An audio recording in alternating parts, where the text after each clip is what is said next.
안녕하세요. 유캔스탁의 시장 읽어주는 남자 시흥남입니다. 지난주 시장 다들 어떠셨나요? 목요일에 있었던 선물옵션 동시 만기일 때문인지 시장이 참 지지부진했었죠. 예상대로 지수에 영향을 주는 대형주단에선 변동성이 상당했고, 지수의 영향력이 상대적으로 적은 중소형주는 그나마 괜찮은 움직임을 보여줬던 한 주였는데, 주간 기준 코스피는 2.35% 하락, 코스닥도 1.51% 하락 마감했습니다. 그러면 요일별로 시장을 들썩였던 이슈들을 가볍게 훑어보면, 월요일 홍준표 관련주가 시장을 휩쓸었습니다. 일요일 밤 홍준표가 윤석열을 제치고 국민의힘 대선 후보 적합도 1위를 기록했다는 한 여론조사 결과 때문이었는데, 이날을 시작으로 선물옵션 동시 만기일로 아주 정신을 못 차리던 지난주 시장은 홍준표 테마가 완전히 주도해버렸죠. 이번 주도 아마 그 힘은 지속될 듯 한데, 이미 시세를 받은 것들일지라도 트레이딩 관점으로는 짧게 접근해볼 수 있겠습니다. 그리고 화요일은 알루미늄 관련주들이 강세였습니다. 단순히 수요 공급 불균형에 의한 가격 변동이 아니라 국제적인 사건 사고이 겹친 원자재 가격 이슈는 시장에서도 상당히 강하게 반영되는 상급 재료이기 때문이죠. 이번엔 알루미늄의 원료인 보크사이트, 그리고 그 주요 공급 국가인 기니에서 쿠데타가 발생하며 알루미늄 수급에 차질이 생길 거란 우려가 선물 시장에 반영된 결과 우리 증시의 알루미늄 관련주들이 화요일 시장에 강한 시세를 받았는데, 대장주 사마알루미늄은 상한가, 부대장 조일알루미늄과 3등주 알루코까지 괜찮은 상승을 보여줬습니다. 그리고 알루미늄 선물 가격은 여전히 계속 상승하고 있으니 이 관련주들은 상승 이후 바로 조정이 나왔지만 뉴스가 추가적으로 더 붙을 시엔 상승이 또 나올 수 있으니까 알루미늄 선물 가격과 관련주들의 동향은 이번 주에도 계속 지켜볼 필요가 있겠습니다. 수요일엔 카카오와 네이버의 급락이 있었죠. 9월 25일부터 카카오페이와 네이버 파이낸셜 등 빅테크 계열 금융 플랫폼에선 다른 금융사의 투자 상품을 비교도 추천도 할 수 없게 한다는 금융당국의 시정 조치 요구가 있었던 것이 화근인데, 선물옵션 동시 만기를 하루 앞두고 이 소식을 명분으로 카카오와 네이버가 지수 하락에 재물이 된 것 같다는 느낌이 강하게 든 하루였습니다. 외국인과 기관이 단 이틀 만에 18조를 던졌기 때문에 바로 회복하는 것이 쉽진 않아 보이는데, 이번 주 추석을 앞두고 추가 낙폭이 나올지 아니면 빠르게 반등세를 보여줄지도 하나의 볼거리가 되겠네요. 그리고 목요일 역시 기승전 홍준표였습니다. 분명 한 달 전까지만 해도 유승민과 함께 한 자릿수에서 지지율이 맴돌던 홍준표였습니다. 하지만 월요일 윤석열과의 양자 대결에서 이긴 기세를 몰아 8월 넷째 주 8.1%의 지지율에서 지난주 15.6%, 그러니까 약 90%가량 지지율이 상승하면서 시장을 또다시 흥분시켰는데, 특히 2030 남성층에서 압도적인 지지를 받고 있다는 것이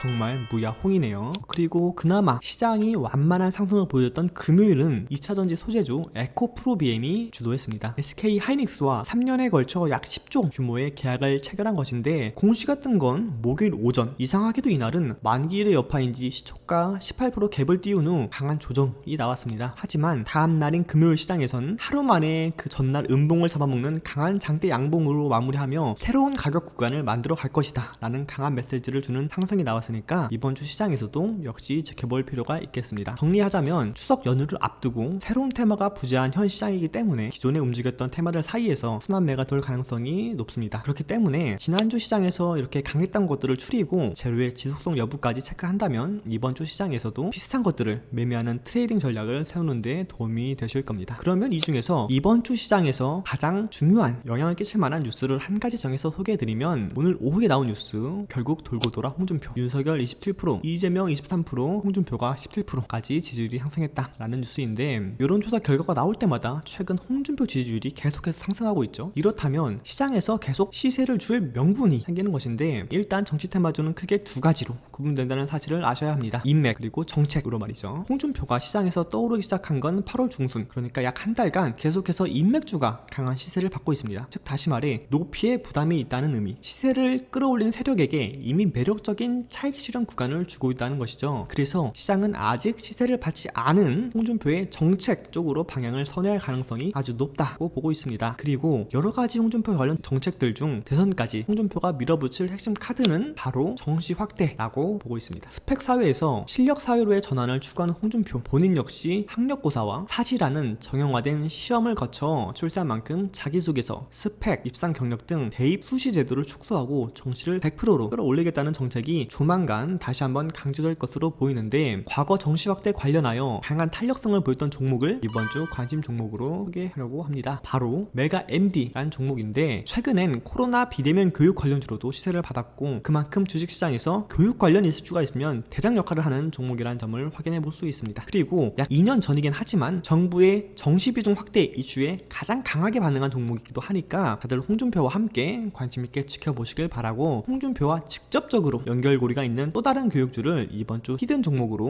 준비해 놓았으니 궁금하신 분들은 유튜브 댓글이나 아래 카카오톡 링크를 통해 글을 남겨주시면 공유해 드리도록 하겠습니다. 그럼 이번 주 제가 준비한 내용은 여기까지고요. 다음 주엔 더 재밌는 뉴스와 더 쉬운 설명으로 찾아뵙도록 하겠습니다. 그리고 앞으로 미국 증시는 별도의 영상을 따로 촬영해서 조금 더 보기 편하게 읽어드릴 예정이니 참고해 주시길 바라고, 끝까지 시청해 주신 분들 모두 이번 주 돈 많이 버는 한 주 되시길 바랍니다. 감사합니다. 안녕.